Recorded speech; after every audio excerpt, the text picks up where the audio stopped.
Front പറഞ്ഞിട്ട് ആണ് ഫെൻസിങ്ങിനെ കുറിച്ച് എനിക്കറിയുന്നത്. അതുവരെ എനിക്കറിയത്തില്ല ഫെൻസിങ്ങിനെ കുറിച്ച് അറിയുന്നതും ഞാൻ അവൻ്റെ അടുത്ത് ചോദിച്ചപ്പോൾ അവൻ പറഞ്ഞു പോകണ്ട, നീ ഫെൻസിങ്ങിനൊന്നും പോകണ്ട, എനിക്കിഷ്ടമല്ല, നീ പോകണ്ട എന്നവൻ പറഞ്ഞു. അതിനുശേഷം സെക്കൻഡ് ഇയർ ആയപ്പോഴത്തേക്കും ഞാൻ പിന്നെ കുറേ ചോദിച്ചു, എനിക്ക് ഫെൻസിങ്ങിന് പോകണം, എനിക്ക് ഭയങ്കര ആഗ്രഹമാണ്, എനിക്ക് ഫെൻസിങ്ങിന് പോകണം എന്നൊക്കെ കുറേ ചോദിച്ചപ്പോഴത്തേക്കും പറഞ്ഞു ഓക്കെ എങ്കിൽ നീ അന്വേഷിക്കുമെന്ന് പറഞ്ഞു. ഞാനിങ്ങനെ അവിടുത്തെ ഫിസിക്കൽ എഡ്യൂക്കേഷൻ. എല്ലാവർക്കും നമസ്കാരം. നമ്മുടെ നെയ്യാറ്റിൻകരയിൽ മിഥുമോഹൻ എന്ന് പറയുന്ന പയ്യന്റെ ആത്മഹത്യ ഒന്നിനും ഒരു പരിഹാരമല്ല. അപ്പോൾ അത് കുറച്ച് ദിവസമായിരുന്നു. അപ്പോൾ ആ പെൺകുട്ടി ചതിച്ചത് കാരണമാണ് ആ പയ്യൻ അങ്ങനെ ചെയ്തത്. എല്ലാവർക്കും അറിയാവുന്നൊരു കേസാണ്. അപ്പോൾ ആ പെൺകുട്ടിയുടെ ഭാഗം, അക്ഷര എന്ന് പറയുന്ന പെൺകുട്ടിയുടെ ഭാഗം, ആ പെൺകുട്ടി എക്സ്പ്ലനേഷൻ എന്തായാലും വോയിസ് ഞാൻ കേട്ടായിരുന്നു. കുറേ നേരമുണ്ട്, കുറേ കാര്യങ്ങൾ പറയുന്നുണ്ടായിരുന്നു. ടോക്സിക് ആയിട്ടുള്ള റിലേഷൻഷിപ്പ് എന്നുള്ള രീതിയിൽ ആ കുട്ടി പറയുന്നുണ്ടായിരുന്നു. ഓക്കെ ഫൈൻ, എന്തോ ആയിക്കൊണ്ട് പോട്ടെ. ആ കുട്ടി വന്നിട്ട് ഇവനെ കുറിച്ച് നല്ല പോലെ കുറ്റം പറയുന്നുണ്ട്. എനിക്ക് ഒരു തരത്തിൽ നോക്കിയപ്പോൾ ചിലപ്പോൾ ഞാൻ ആലോചിക്കും, ഇതിന് ഈ വക്കീൽ എന്തേലും പഠിപ്പിച്ച് പറയിപ്പിച്ചതാണോ, അങ്ങനെയും തോന്നും എനിക്ക്. ഇനിയിപ്പോ എന്തായാലും മിഥുമോഹൻ എന്ന് പറയുന്ന പയ്യൻ ഒരിക്കലും ഇനി വന്ന് സംസാരിക്കാൻ പോകുന്നില്ല. പിന്നെ ഈ കുട്ടി അങ്ങ് നീളെ മിഥുമോഹനെ കുറ്റം പറയുമ്പോൾ, മിഥുമോഹൻ അന്ന് അർജുൻ എന്ന് പറയുന്ന ഒരു പയ്യന്റെ പേരൊക്കെ പറഞ്ഞിട്ടുണ്ടായിരുന്നു. അതിനെ പറ്റിയിട്ടൊന്നും ഈ കുട്ടി ഇവിടെ പറയുന്നില്ല, ഒന്നുമില്ല. അർജുൻ എന്ന് പറയുന്ന മറ്റൊരു പയ്യനുമായിട്ടുള്ള റിലേഷൻ എന്നുള്ള രീതിയിൽ മിഥുമോഹൻ അന്ന് പറയുന്നുണ്ടായിരുന്നു, അന്ന് മിഥുമോഹന്റെ വോയിസുകളിൽ. അപ്പോൾ ആ സാധനങ്ങളൊന്നും ഞാൻ ഇന്നലെ കേട്ടിട്ടില്ലായിരുന്നു. അങ്ങനെ ഒരു സംഭവമോ അല്ലെ അങ്ങനെ ഒരു ഈ വോയിസ്, ഈ അക്ഷര ഇപ്പൊ പറയുന്ന കാര്യം എക്സ്പ്ലനേഷൻ ചെയ്യുന്ന കാര്യങ്ങളൊന്നും, ആ ഒരു റിലേഷന്റെ കാര്യമോ തുടർന്നുള്ള കാര്യങ്ങളോ ഒന്നും പറയുന്നില്ലായിരുന്നു. ഇതിൽ മിഥുമോഹൻ എന്ന് പറയുന്ന പയ്യനെ കുറിച്ച് ഉടനീളെ കുറ്റം പറയുന്നത് മാത്രമാണ് എനിക്ക് അത്രയും ആ ഒരു വോയിസ് കേട്ടിട്ടും എനിക്കതിൽ കേൾക്കാൻ സാധിച്ചത്. എന്തായാലും ഞാൻ ആ വോയിസ് ഫുള്ള് ഇവിടെ ഒന്ന് കൊടുക്കാം. എൻ്റെ പേര് അക്ഷര. ഞാനും മിഥുമോഹനും തമ്മിൽ പ്രണയത്തിലായിരുന്നു, 5 വർഷത്തെ പ്രണയത്തിലായിരുന്നു. ഞാൻ അവരെങ്ങനെയാണ് പരിചയപ്പെടുന്നതെന്ന് വെച്ചാൽ, ഞാൻ 10th കഴിഞ്ഞിട്ട് എനിക്ക് ബാഡ്മിൻ്റൺ കളിക്കാൻ ഭയങ്കര ഇഷ്ടമായിരുന്നു. അടുത്തൊന്നും ബാഡ്മിൻ്റൺ ഇല്ല, അതുകൊണ്ട് അമ്മ അന്വേഷിച്ചപ്പോൾ ഒന്നും കണ്ടിട്ടുണ്ടായിരുന്നില്ല. അപ്പോൾ അമ്മ എന്നെ ബോൾ ബാഡ്മിൻ്റൺ കൊണ്ട് ചേർത്തു ഗവൺമെൻറ് ബോയ്സ് ഹയർ സെക്കൻഡറി സ്കൂളിൽ നെയ്യാറ്റിൻകര, അവിടെ കൊണ്ട് ചേർത്തു. അപ്പോൾ അവിടെ പ്രാക്ടീസ് ചെയ്യുന്ന കുട്ടിയായിരുന്നു മിഥുമോഹൻ. അങ്ങനെ നമ്മൾ പരിചയപ്പെടുന്നു. ആദ്യം നല്ല സുഹൃത്തുക്കളായിരുന്നു. പിന്നെ നമ്മൾ പിന്നെ റിലേഷൻഷിപ്പിലായി. 2018 റിലേഷൻഷിപ്പിലാകുന്നത്. ആദ്യത്തെ 2 വർഷം കുഴപ്പമൊന്നും ഉണ്ടായിരുന്നില്ല. അതിനുശേഷമാണ് ഓരോ കുഴപ്പങ്ങളുണ്ടായത്. ആദ്യത്തെ 2 വർഷം വളരെ ഹാപ്പി ആയിരുന്നു. അതിനുശേഷം ഓരോ പ്രശ്നങ്ങളൊക്കെ ഉണ്ടാകാനായിട്ട് തുടങ്ങി. ഇപ്പം അവൻ പറയുന്ന, നമ്മൾ സെയിം കോളേജ് ആയിരുന്നു. ഞാൻ 12th ആയിരുന്നപ്പോഴാണ് റിലേഷൻഷിപ്പിലാവുന്നത്. അതിനുശേഷം ധനുശ്വരം VTM-NSS കോളേജിൽ തന്നെ ഞാൻ നെക്സ്റ്റ് ഡിഗ്രി ഫസ്റ്റ് ഇയർ കയറി. അപ്പോൾ അവൻ ഡിഗ്രി സെക്കൻഡ് ഇയർ ആയിരുന്നു. ഞാൻ ആദ്യമായിട്ട് മിക്സഡ് പഠിക്കുന്നത് കോളേജിലാണ്. അതുവരെ +2 വരെ ഞാൻ ഫുള്ളും ഗേൾസ് മാത്രമുള്ള സ്കൂളിലാണ് പഠിച്ചത്. 10th വരെ കോൺവെൻ്റ് ആയിരുന്നു. 11th 12th government girls higher secondary സ്കൂളിലായിരുന്നു ഞാൻ പഠിച്ചത്.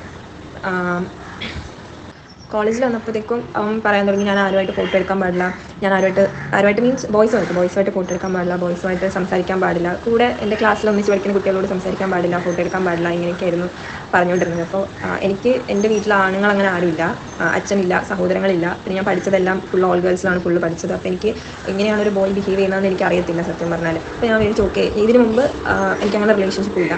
അപ്പോൾ ഞാൻ വിചാരിച്ചു ഓക്കെ, ഇങ്ങനെ ആയിരിക്കും, പ്രേമിക്കുമ്പോഴൊക്കെ ഇങ്ങനെ ആയിരിക്കും എന്ന് വിചാരിച്ചു. അത് അവൻ നന്നായിട്ട് അഡ്വാൻറ്റേജ് എടുത്തു.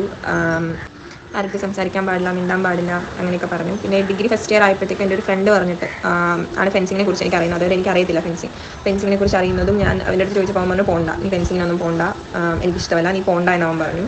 അതിനുശേഷം സെക്കൻഡ് ഇയർ ആയപ്പോഴത്തേക്കും ഞാൻ പിന്നെ കുറേ ചോദിച്ചു, എനിക്ക് ഫെൻസിങ്ങിന് പോകണം, എനിക്ക് ഭയങ്കര ആഗ്രഹമാണ്, എനിക്ക് ഫെൻസിങ്ങിന് പോകണം എന്നൊക്കെ കുറേ ചോദിച്ചപ്പോഴത്തേക്കും പറഞ്ഞു ഓക്കെ എങ്കിൽ നീ അന്വേഷിക്കുമെന്ന് പറഞ്ഞു. ഞാനിങ്ങനെ അവിടുത്തെ ഫിസിക്കൽ എഡ്യൂക്കേഷൻ ഡിപ്പാർട്ട്മെൻറ്റ് ദീപക് സാറിൻ്റെ അടുത്ത് അന്വേഷിച്ചപ്പോഴത്തേക്ക് സാറ് പറഞ്ഞു നാളെ തൊട്ട് ക്യാമ്പ് തുടങ്ങുവാണ്, നാളെ തൊട്ട് വരൂ, പ്രാക്ടീസിന് വന്നോളാൻ പറഞ്ഞു. ഞാൻ അന്ന് വീട്ടിലെല്ലാം പറഞ്ഞ് സെറ്റാക്കി ഇവനോട് പറഞ്ഞു. അപ്പോൾ ഇവൻ പറയാൻ, നീ എന്തിനാ പോയത്, ഞാൻ അന്വേഷിക്കാനല്ലേ പറഞ്ഞത്, എൻ്റെ അടുത്ത് പോകാൻ പറഞ്ഞില്ലല്ലോ എന്ന് പറഞ്ഞിട്ട് അവൻ എന്നെ ഫുള്ള് ബ്ലോക്ക് ചെയ്തിട്ട് പോയി. പിന്നെ എനിക്ക് ഫെൻസിങ് ഇഷ്ടമുണ്ടായിരുന്നു. ഞാൻ ഫെൻസിങ് എനിക്ക് എന്താണെന്ന് പോലും അറിയില്ല, എനിക്ക് ഏതെങ്കിലും ഒരു സ്പോർട്സിന് പോകണമായിരുന്നു. ഞാൻ +2 കഴിഞ്ഞ് കോളേജിൽ കയറിയപ്പോഴത്തേക്കും ഇവൻ തന്നെ എന്നോട് പറഞ്ഞു, നീ ബോൾ ബാഡ്മിൻ്റൺ പോകണ്ടെന്ന് പറഞ്ഞിട്ട് ഞാൻ ബോൾ ബാഡ്മിൻ്റൺ നിർത്തി അവിടെ. പിന്നെ കോളേജിൽ പോയി. പിന്നെ എനിക്ക് ടൈം ഉണ്ടായിരുന്നില്ല. പിന്നെ ഞാൻ കോളേജിൽ പോയപ്പോൾ എന്തെങ്കിലും ഒരു സ്പോർട്സിന് എനിക്ക് നിൽക്കണമെന്ന് ആഗ്രഹം ഉണ്ടായിരുന്നു. അങ്ങനെയാണ് ഞാൻ ഫെൻസിങ്ങിന് നിന്നത്. എന്നിട്ട് ഞാൻ ആ വർഷം തന്നെ മത്സരിക്കാൻ പോകുന്നുണ്ട്, ഇന്റർ കോളേജ് ഫെൻസിങ് ടൂർണമെൻറ്റിന് മത്സരിക്കാൻ പോകുന്നുണ്ട്. അപ്പോൾ എനിക്ക് ഫസ്റ്റ് കിട്ടിയിട്ടുണ്ടായിരുന്നു. കോവിഡ് ടൈം ആയിരുന്നു, വലിയ കോമ്പറ്റീഷൻ ഇല്ലായിരുന്നു. പിന്നെ ആ സമയം ഓൾ ഇന്ത്യ മത്സരങ്ങളില്ലായിരുന്നു കോവിഡ് ആയതുകൊണ്ട്.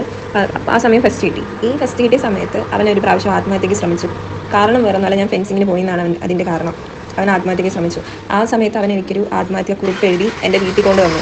എൻ്റെ വീട്ടിൻ്റെ ഫ്രണ്ടിൽ വന്ന് വിളിച്ച് ഞാൻ പുറത്തിറങ്ങി അവൻ്റെ കയ്യിൽ ആ ഒരു ലെറ്റർ തന്നിട്ട് ഒന്നും പറഞ്ഞില്ല. എൻ്റെ ഒരു ബൈസൈക്കിൾ തീവ്സ് എന്ന് പറഞ്ഞിട്ട് മറ്റേ മലയാളം എൻ്റെ ഡിഗ്രിക്ക് പഠിക്കാണ്ട് എന്തോ ഒരു ബുക്കാണ്.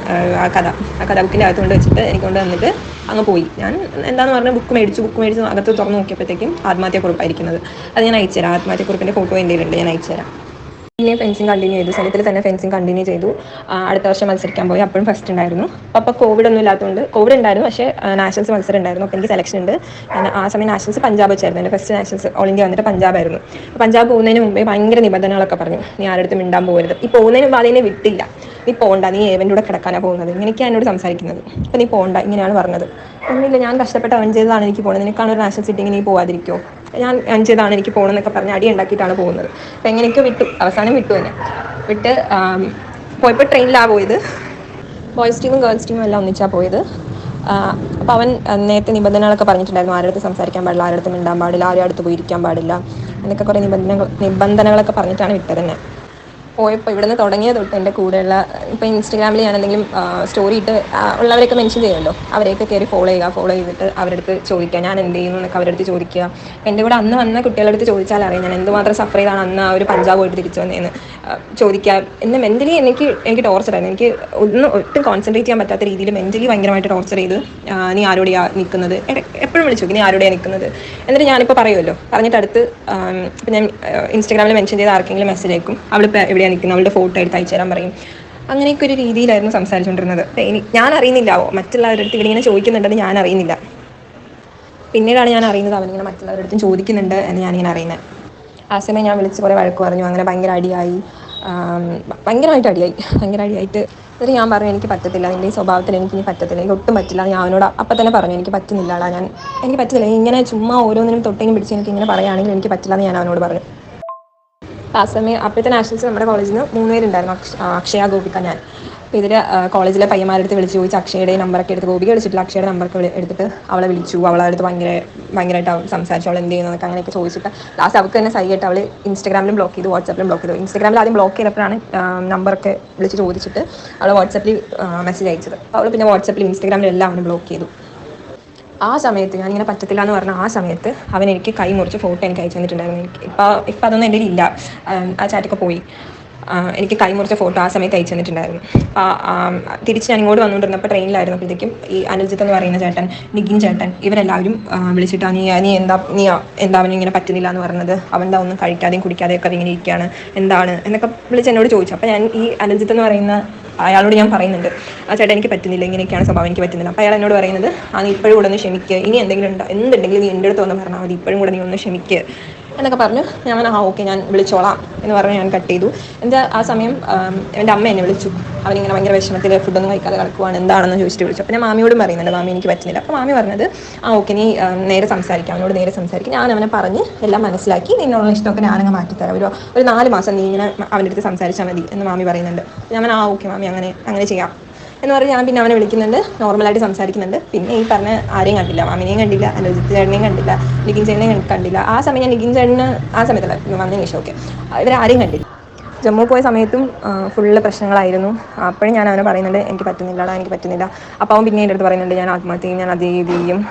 പിന്നെ പറയുന്നുണ്ട് എനിക്ക് കിട്ടാത്തൊന്നും ആർക്കും കിട്ടണ്ട, ഞാൻ നിന്നെ കൊന്നിട്ട് ഞാൻ മരിക്കും, അങ്ങനെ ഇപ്പോൾ ഞാൻ ആത്മഹത്യ ചെയ്ത് നീ സുഖമായിട്ട് ജീവിക്കാമെന്ന് നീ വിചാരിക്കേണ്ട എന്നൊക്കെ അവൻ ആ സമയത്ത് പറഞ്ഞുകൊണ്ടിരുന്നത്. ഞാൻ PG ഫസ്റ്റ് ഇയർ ആയിരുന്നപ്പോഴത്തേക്കും. അങ്ങനെ അത് കഴിഞ്ഞു, ആ നാഷണൽസ് കഴിഞ്ഞു, തിരിച്ചു വന്ന് പിന്നെയും അവൻ ഞാൻ ഇനി അങ്ങനെയൊന്നും ചെയ്യത്തില്ല. അവൻ്റെ അടുത്ത് പറഞ്ഞു ആ സമയത്ത് ഞാൻ ഉറപ്പിച്ച് പറഞ്ഞു എനിക്കിനി പറ്റില്ല എന്ന് ഞാൻ ഉറപ്പിച്ച് പറഞ്ഞു. അപ്പോൾ അവൻ വന്നിട്ട് പറഞ്ഞു ഇനി ഞാനിങ്ങനെയൊന്നും ചെയ്യില്ല, ഞാൻ നന്നായി, ഇനി ഞാനിങ്ങനെയൊന്നും ചെയ്യില്ല. അവന് തന്നെ അറിയാം, അവനെന്നെ ഭയങ്കരമായിട്ട് പറഞ്ഞ് ടോർച്ചർ ചെയ്യാമെന്ന് അവന് തന്നെ അറിയാം. അവൻ പറയും എൻ്റെ തെറ്റാണ്, ഞാനിനി അങ്ങനെയൊന്നും ചെയ്യത്തില്ല, നീ എന്നെ ഒരു ചാൻസും കൂടെ എൻ്റെ തെറ്റാണ് എന്നൊക്കെ പറഞ്ഞാൽ ഓക്കെ ഇത് ലാസ്റ്റാണ്, ഇനി നീ ഇങ്ങനെ എന്തെങ്കിലും ചെയ്താൽ എനിക്ക് പറ്റില്ല, എൻ്റെ മാക്സിമം മതി, ഞാൻ നിന്നെ സഹിക്കാൻ പറ്റുന്ന എൻ്റെ മാക്സിമം സഹിച്ചു, ഇനി പറ്റില്ല എന്ന് ഞാൻ ഉറപ്പിച്ച് ഞാൻ പറഞ്ഞായിരുന്നു. അപ്പോൾ ഇനി ഞാൻ അങ്ങനെയൊന്നും ചെയ്യില്ല എന്ന് പറഞ്ഞ് പിന്നെയും ഓക്കെ നമ്മൾ കണ്ടിന്യൂ ചെയ്തു. ഞാൻ PG ഫസ്റ്റ് ഇയർ ആയപ്പോൾ അവൻ PG സെക്കൻഡ് ഇയർ ആണ്. അപ്പോൾ അവന് PG പ്രൊജക്റ്റ് ചെയ്യണം. അവന് പ്രൊജക്റ്റ് ചെയ്യാനൊന്നും അങ്ങനെ അറിയത്തില്ല, ചെയ്യാനറിയില്ല. അപ്പം ഞാൻ നേരത്തെ പറഞ്ഞു ഞാൻ ചെയ്തു തരാം, എനിക്ക് വലുതായിട്ട് അറിയാമെന്നുള്ള ഒരു നോളജ് വെച്ച് ഞാൻ ചെയ്തു തരാമെന്ന് നേരത്തെ പറഞ്ഞിട്ടുണ്ടായിരുന്നു. എൻ്റെ കയ്യിൽ ലാപ്പില്ല.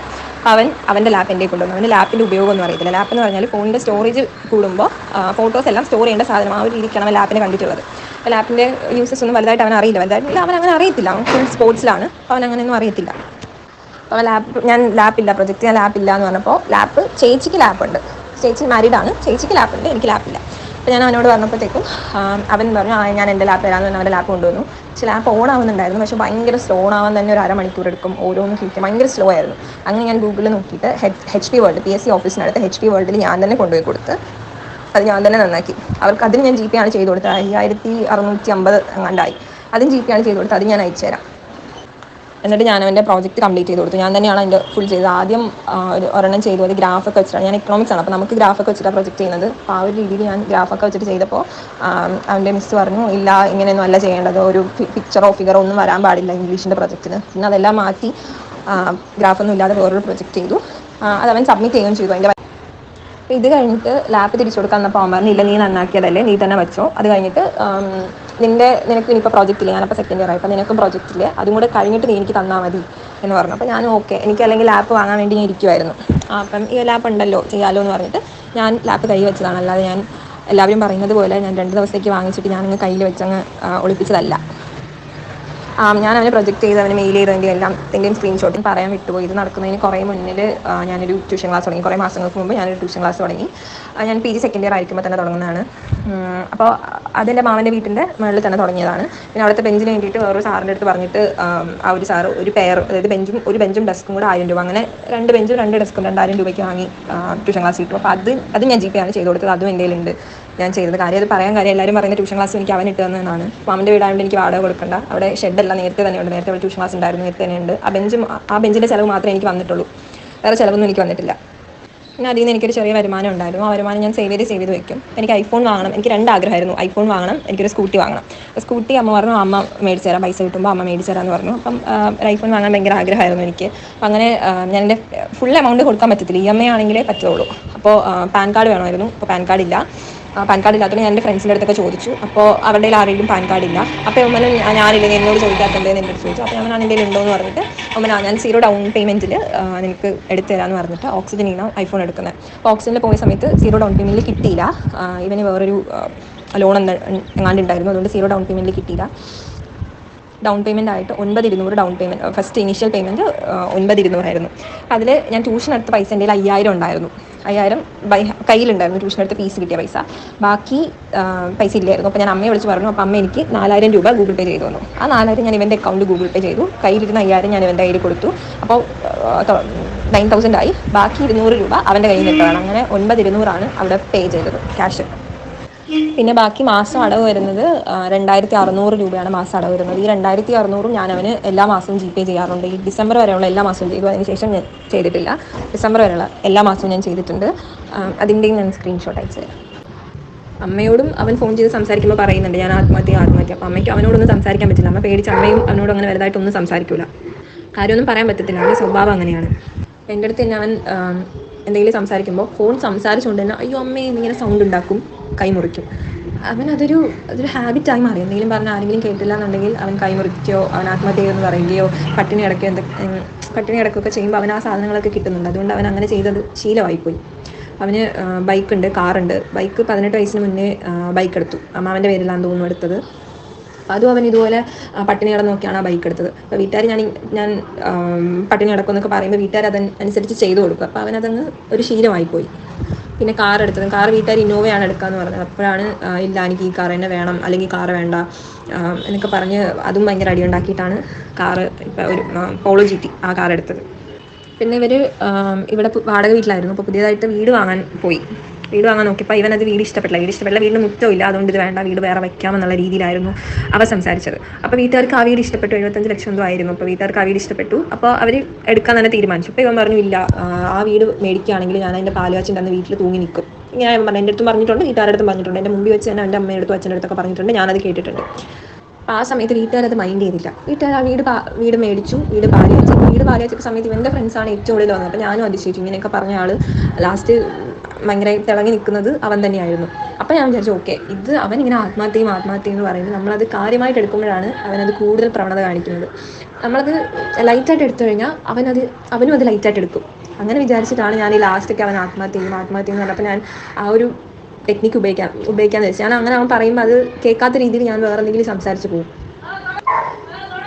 ഇത്രയും നേരം മിഥു മോഹൻ ഇന്നത് ടോക്സിക് ആണ്, മറ്റതാണ് മറിച്ചതാണെന്നൊക്കെ ഉള്ള രീതിയിൽ അക്ഷര ഇങ്ങനെ പറയുന്നുണ്ട് ഉടനീളം. ആയിരിക്കാം, ആവാതിരിക്കാം, എന്തോ ആയിക്കൊണ്ട് പോട്ടെ. പക്ഷെ ഒരു പയ്യൻ ആത്മഹത്യ ചെയ്ത്, അല്ലെങ്കിൽ ഇതൊരു പയ്യനായിക്കോട്ടെ പെൺകുട്ടി ആയിക്കോട്ടെ, ആത്മഹത്യ എന്ന് പറയുന്ന ഒന്നിന്റെ ഒരു പരിഹാരമല്ല, ചെയ്തത് മണ്ടത്തനം തന്നെയാണ്. ഒരു പെണ്ണിന് വേണ്ടി ആത്മഹത്യ ചെയ്തത് തന്നെ ലോക മണ്ടത്തനം എന്നാണ്. അത് ഞാൻ എൻ്റെ പഴയ വീഡിയോസിൽ ഞാൻ പറഞ്ഞിട്ടുണ്ട്. പക്ഷേ ഇവിടെ മിഥു മോഹൻ എന്ന് പറയുന്ന വ്യക്തി ഇന്ന കാര്യങ്ങൾ ചെയ്തു, ആ ഇങ്ങനെ ഇത്രയും ടോക്സിക് ആയിരുന്നു, അല്ലെങ്കിൽ ആ പൊസസീവ് ആയിരുന്നു, അല്ലെങ്കിൽ ആ റിലേഷൻഷിപ്പ് ഒരു തരത്തിലും മുന്നോട്ട് പോകാൻ പറ്റാത്ത സാഹചര്യത്തിലും അവൻ്റെ ഐഫോൺ, അവൻ EMI എന്തോ ആയിക്കൊണ്ട് പോട്ടെ, അതിനും കൂടുതൽ തെളിവുകൾ വയ്ക്കേണ്ടിയിരിക്കുന്നു. ഇനിയിപ്പോൾ ഇവൻ അങ്ങോട്ട് ഇട്ട് കൊടുത്തിട്ട് ഇങ്ങോട്ട് അയച്ചു കൊടുത്തതാണോ, അല്ലെങ്കിൽ ഇവൻ കൊണ്ട് വല്ല CDM ഇട്ട് കൊടുത്തിട്ട് CDM ചിലപ്പോൾ അങ്ങനെയൊക്കെ ചെയ്യാറുണ്ട്. ഞാൻ എൻ്റെ ഫ്രണ്ട്സ് അവന്മാരുടെ പൈസ തന്നെ CDM വഴി എൻ്റെ അക്കൗണ്ട് ഇടാറുണ്ട്, ഇട്ടിട്ട് ഞാൻ തിരിച്ചയച്ചു കൊടുക്കാറുണ്ട്. അങ്ങനത്തെ സെറ്റപ്പൊക്കെ ഉണ്ടോ, ഇനി അങ്ങനത്തെ സെറ്റപ്പ് ആണോ ഒന്നും എനിക്കറിയില്ല. അപ്പോൾ അതൊക്കെ കൂടുതൽ അന്വേഷിക്കേണ്ടിയിരിക്കുന്നു. പിന്നെ എന്തായാലും ഈ പറഞ്ഞതുപോലെ ഇത്രയും കാര്യങ്ങൾ പറഞ്ഞല്ലോ. ഇവിടെ അർജുൻ എന്ന് പറയുന്ന പയ്യനെ കുറിച്ചിട്ട് ഒരു വാക്ക് പോലും ഇവിടെ അക്ഷര പറയുന്നില്ല. അപ്പൊ അതും കൂടി എക്സ്പ്ലനേഷൻ വയ്ക്കേണ്ടി വരും, മനസ്സിലായ? അതിങ്ങനെ വെറുതെ ഇങ്ങനെ പറഞ്ഞു പോവാതിരിക്കുക. കാരണം ആ ഒരു എക്സ്പ്ലനേഷൻ കേൾക്കണം എന്നാണ് നമ്മൾ പ്രേക്ഷകരുടെ അഭിപ്രായം. പിന്നെ ഈ ഇത്രയും കുറ്റം പറയുമ്പോഴും ഇനി അക്ഷരയ്ക്ക് അറിയാം ഒരിക്കലും മിഥുൻ വന്നിട്ട് മിഥുന്റെ ഭാഗം എക്സ്പ്ലെയിൻ ചെയ്യത്തില്ലെന്ന്. പിന്നെ ഒരു കാര്യം, ടോക്സിക് റിലേഷൻ ആയിരിക്കാം, ചിലപ്പോൾ ഈ പറഞ്ഞ പോലെ പൊസസീവ് ആയിരിക്കാം. പക്ഷേ അവൻ ജീവന തുല്യം സ്നേഹിച്ചു എന്നതിൽ വേറെ മാറ്റമൊന്നും ഇല്ല എന്ന് എനിക്കത് മനസ്സിലായി. പക്ഷേ നിനക്ക് അത്രയ്ക്ക് അവനെ വേണ്ട എന്നൊക്കെ ഉണ്ടായിരുന്നെങ്കിൽ നിനക്ക് അത് ഒരുപക്ഷെ നേരത്തെ പറഞ്ഞ് ബ്രേക്കപ്പ് ചെയ്ത് ഇവൻ ആത്മഹത്യ എന്ന് പറയുന്ന ഒരു സാധനം ഒഴിവാക്കാമുള്ള സെറ്റപ്പിലാക്കാമായിരുന്നു, വേണമെങ്കിൽ എന്നേ ഉള്ളൂ. അത് ഉറപ്പുള്ള കാര്യമൊന്നുമില്ല, വേണമെങ്കിൽ. പക്ഷെ എനിക്കിതിൽ ഒട്ടും ക്ലിയർ അല്ലാത്തത്, എനിക്ക് 2 ഡൗട്ടാണ്. അതായത് ഇനി വക്കീലെങ്ങാണ്ട് പഠിപ്പിച്ച് പറഞ്ഞ കാര്യമാണോ നീ പറയുന്നത്, പിന്നെ അതുപോലെ അർജുൻ എന്ന് പറയുന്ന വ്യക്തിയുടെ എക്സ്പ്ലനേഷൻ, ഇത് രണ്ടും എനിക്ക് കിട്ടിയിട്ടില്ലെന്ന് വെച്ച് കഴിഞ്ഞാൽ ഈ വക്കീൽ പഠിപ്പിച്ച് പറഞ്ഞതാണോ എന്ന് എനിക്കൊരു സംശയമുണ്ട്. പിന്നെ ഈ പറഞ്ഞ പോലെ അർജുൻ, അത് മിഥു മോഹൻ അന്ന് ഈ ഒരു റിലേഷന്റെ കേസ് പറയുന്നുണ്ടായിരുന്നു, അതിനെപ്പറ്റി നിനക്കൊന്നും പറയാനില്ല. അപ്പൊ അങ്ങനെ എന്തെങ്കിലും ഉണ്ടോ എന്നും എനിക്കറിയില്ല. പിന്നെ മറ്റൊരു കാര്യം ഓപ്പൺ ആയിട്ട് പറയാനുള്ളതെന്ന് വെച്ച് കഴിഞ്ഞാൽ, റിലേഷൻഷിപ്പ് ആവാം, പക്ഷെ ഒരിക്കലും നമ്മൾ ടോക്സിക് ആകാതിരിക്കുക. മീൻസ് അവൾ അത് ഒരു പയ്യനോട് സംസാരിക്കാൻ പാടില്ല, അല്ലെങ്കിൽ അവനൊരു പെൺകുട്ടിയോട് സംസാരിക്കാൻ പാടില്ല, അങ്ങനെയൊക്കെ പറഞ്ഞു കഴിഞ്ഞാൽ എന്തുവാടെ? ഇന്നത്തെ കാലത്ത് അതൊന്നും സാധ്യമായ ഒരു കാര്യമല്ല. എന്തായാലും ഓക്കെ, നിങ്ങളുടെ അഭിപ്രായങ്ങളും കാര്യങ്ങളും ഉറപ്പായിട്ട് താഴെ കമൻറ്റ് ചെയ്യുക. പുതിയൊരു വീഡിയോ ആയിട്ടാണ്.